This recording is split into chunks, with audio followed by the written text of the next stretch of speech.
Yo les trashers, préparez les mouchoirs, aujourd'hui on se plonge dans les fins de jeu les plus émouvantes. Mort, nostalgie, regret, tout va y passer, alors accrochez-vous. Ça va spoiler sévère, vous êtes avertis, mais il y aura des annotations à cliquer pour passer les jeux les plus récents, comme celui-ci.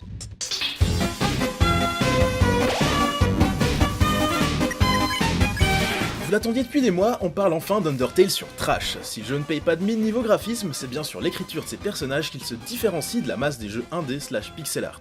Undertale, c'est 3 fins ayant chacune des variations suivant les décisions faites durant l'aventure, ce qui nous donne au total environ 25 épilogues différents, mais ce qui nous intéresse aujourd'hui, c'est les fins dites génocide et pacifistes. Durant cette dernière, on arrive à s'échapper de l'underground avec les monstres auxquels on s'est lié d'amitié. Retrouvailles, petite musique nostalgique, coucher de soleil, puis séparation et rétrospective des personnages rencontrés durant l'aventure. Une belle récompense quand on sait à quel point cette fin est laborieuse à obtenir. Peut-être que vous l'êtes joué gros bâtard et avez tabassé tout le monde durant votre périple, allant même jusqu'à assécher le système de rencontres aléatoires. Meurtre après meurtre, vous avez commencé à sentir le poids des vies brisées que vous laissiez derrière vous. Ce qui nous amène à l'épilogue génocide, comment rester impassible devant la dernière mort du jeu, impossible à éviter, et qui restera longtemps dans votre mémoire. Cette fin c'est du pur génie car elle vous remet en face de vos responsabilités. Désormais le monstre, c'est vous.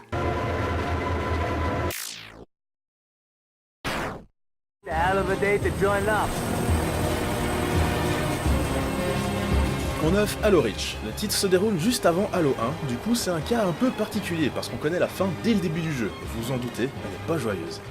Il fait pas bon être sur la planète Reach à ce moment, toute votre équipe va mourir, vous allez mourir. Pas de fin alternative à débloquer, pas de place pour l'espoir dans votre escouade. Cependant, c'est une chose de connaître la fin, c'en est une autre de la vivre. Le jeu vous laisse le contrôle de Noble Six jusqu'au bout du bout, même après les crédits, vous faisant croire que vous avez une chance de vous en sortir. Ainsi, votre dernière mission a pour seul objectif le mot survivre. Les vaisseaux aliens arrivent en masse, les troupes au sol vous canardent, point de vie après point de vie, vous commencez à comprendre que tout est perdu. Plus qu'une envie, emmenez le maximum de Covenant avec vous dans la tombe.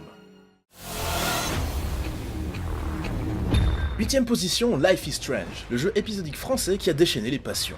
On y incarne Max Caulfield, une jeune étudiante en photographie ayant le pouvoir de remonter dans le temps. Durant les 5 épisodes, on suit les aventures de notre héroïne et de Chloé, une amie d'enfance avec qui elle a repris contact, lui sauvant d'ailleurs la vie un bon nombre de fois grâce à ses fameux pouvoirs. Seulement voilà, à force de jouer à la petite Time Lord à tort et à travers, arrive un moment où, comme dirait l'autre, nous part en couille, bro! Holy shit.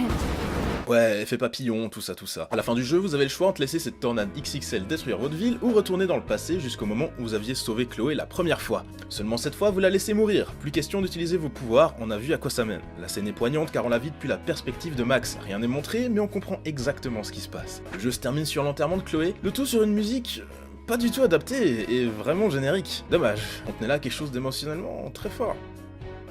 The ruthless, fearless masses. En 7, Assassin's Creed 4, Black Flag, l'opus qui abandonna les tours et les grandes villes pour nous plonger dans les Caraïbes. Calling all who are ready to unite under the Black Flag. On y suit les aventures d'Edward Kenway, un ancien corsaire qui se tourne vers la piraterie pour prouver au monde sa valeur. Et s'en mettre plein les poches. Surtout s'en mettre plein les poches. Avoir un tel anti-héros nous empêche pas de nous y attacher, bien au contraire, il y a un vrai esprit de camaraderie entre Edward et tous les autres pirates légendaires qu'il va rencontrer. Évidemment, ils vont tous se faire avoir un par un pendant l'aventure. La dernière étant Mary Reeds, qui meurt dans les bras d'Edward dans toute fin de jeu. S'ensuit une séquence exceptionnelle dans laquelle notre héros boit pour oublier, provoquant au passage de puissantes hallucinations. Le jeu se termine sur une chanson d'Anne Bonny, et sans déconner, ce plan où l'on voit réunis autour d'une table tous les amis défunts d'Edward est certainement un des plus beaux de toute la franchise. On apprend de plus que la femme de notre cher Edward est décédée, et qu'elle lui avait caché depuis des années l'existence de leur fille. Ouais, ça fait beaucoup à encaisser.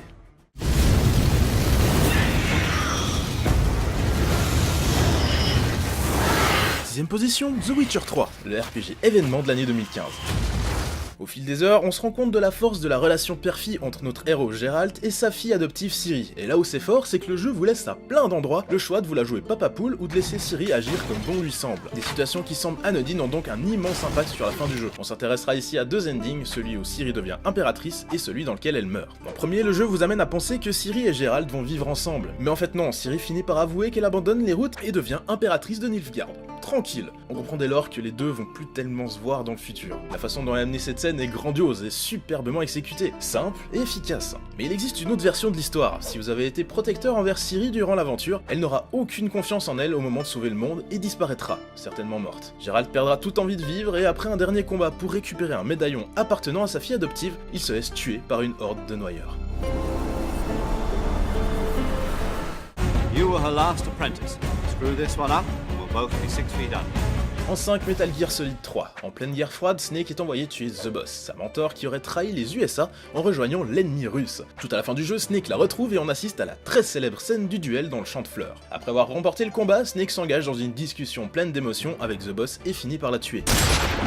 On notera l'effort dans la mise en scène avec les fleurs blanches virant au rouge. Bon, pas hyper subtil, mais terriblement classe. De retour aux USA, Snake, toujours tourmenté par la mort de sa mentor, est nommé Big Boss pour ses exploits. Mais il apprend que The Boss n'avait en fait jamais trahi son pays. Je vous épargne les détails, avec Metal Gear ça devient vite compliqué, mais pour faire simple, elle était en mission d'infiltration et ça a mal tourné. Pour éviter un immense incident diplomatique, les USA ont envoyé Snake la tuer. Elle était au courant de toute l'affaire et savait très bien que ses heures étaient comptées. Le jeu se termine sur Snake se tenant devant la tombe de The Boss, qui sera vue à jamais comme une des plus grandes traîtresses de l'histoire, alors qu'elle avait voué sa vie aux États-Unis. She was a real hero. She was a true patriot. My name's John Marston. En 4, Red Dead Redemption, le GTA avec des cowboys et des indiens. Vous êtes John Marston, un hors-la-loi reconverti fermier, obligé d'aller traquer les membres de son ancienne bande pour racheter sa liberté et faire sortir sa femme et son fils de prison. Après vous être acquitté de cette tâche, comptez bien quelques dizaines d'heures, arrive la fin du jeu. Vous avez retrouvé votre famille et vivez paisiblement dans votre ranch, jusqu'au moment où le FBI vient finir le travail. Vous êtes le dernier membre de la bande de hors-la-loi après tout. Les ennemis arrivent en masse mais on parvient à les repousser, puis c'est la scène de la sortie de la grange, la fameuse scène de la mort de John Marston. Le jeu vous fait croire que vous pouvez tuer tous vos ennemis, mais non. Et cette fois, pas de checkpoint, pas d'écran de game over. Le héros charismatique avec qui vous avez vécu tant d'aventures est mort. On notera que l'on peut incarner son fils quelques années après pour aller tuer l'homme à l'origine du meurtre de John. Ça soulage un peu.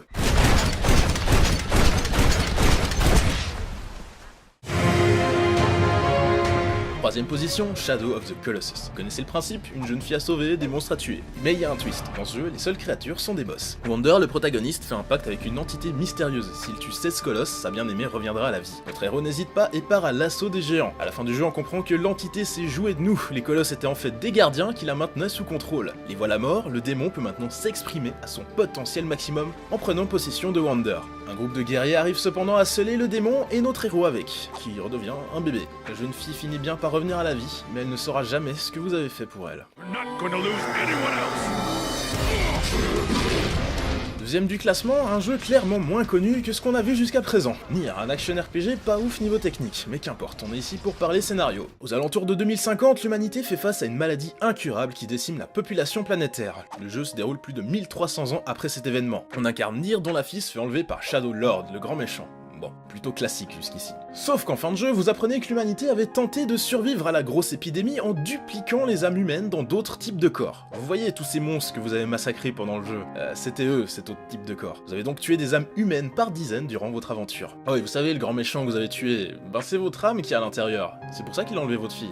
Après tout, c'est aussi la sienne. Et si c'est pas encore assez déprimant comme ça, on peut parler de la fin que l'on obtient en recommençant le jeu une deuxième fois. Pour sauver votre dulcinée, vous pouvez sacrifier votre présence sur Terre. Toutes les personnes vous ayant connues ne se rappellent dès lors plus que vous ayez un jour existé. Le jeu va même jusqu'à effacer toutes vos sauvegardes, gentiment, devant vos yeux.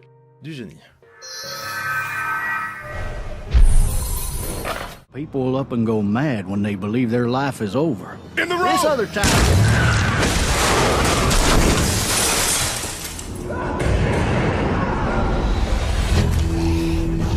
Et on arrive au numéro 1, la fin de la saison 1 de The Walking Dead, le jeu épisodique de Telltale. Alors attention, ici c'est la grosse déprime. The Walking Dead fait partie des jeux qui arrivent par quelques pirouettes à nous faire croire que nos choix ont une grosse importance. Et ça marche, on est vraiment à fond dans l'histoire, du début à la fin des 5 épisodes. Et Everett est le héros du jeu, qui tentera de survivre aux zombies avec un groupe de survivants, dont une gamine qu'il prendra sous son aile, Clémentine. À la fin de la saison, Lee se fait mordre par un zombie. Vous savez ce que ça implique. Le voilà très amoché, mais toujours humain. Il est incapable de bouger, et c'est qu'une question de temps avant qu'il ne devienne un mort-vivant. Arrive alors le dernier choix de la saison pour Clémentine, 9 ans. Laisser Lee devenir un zombie ou le tuer? Je vous laisse la scène en entier, ça vaut le coup.